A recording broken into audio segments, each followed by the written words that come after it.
that it was quite an accomplishment that was achieved here on Saturday, in the sense that Mr. Annan was able to rally the international community once again and bring to the table not only the P5 but key regional countries and organizations, and get them to agree on the concept, the policy, the principle of a transitional governing body. They will put their full backing behind this agreement and do whatever they can do. In fact, there are a couple of opposition leaders going to Moscow for meetings very, very soon. They will throw their weight behind the implementation of this resolution.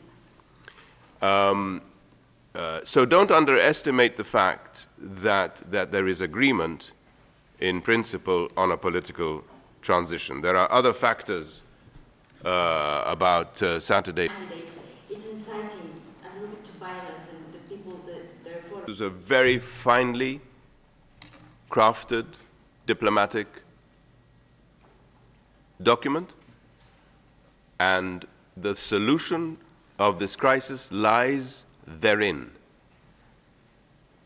We are appealing to the parties, as I said earlier, to take a deep breath and step back from the brink and look long and hard at the proposals on the table, because they form a framework for a solution that can either be reached through more bloodshed, or a solution that can be reached through negotiation and through a political process that will meet the legitimate aspirations and concerns of the Syrian people.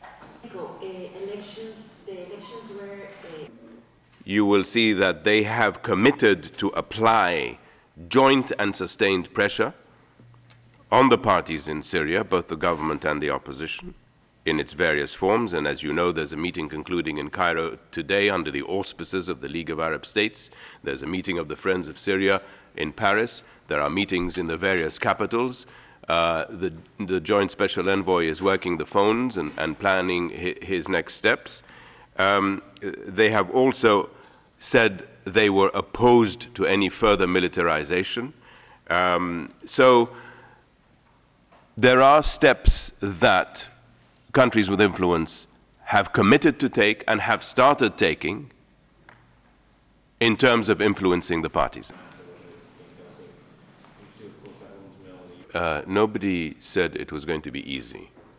This is an extremely complex conflict that we're dealing with, and it's going to be a long, bumpy road. But we believe sincerely that the commitments made in Geneva on Saturday, over the weekend, were genuine, and if applied as promised,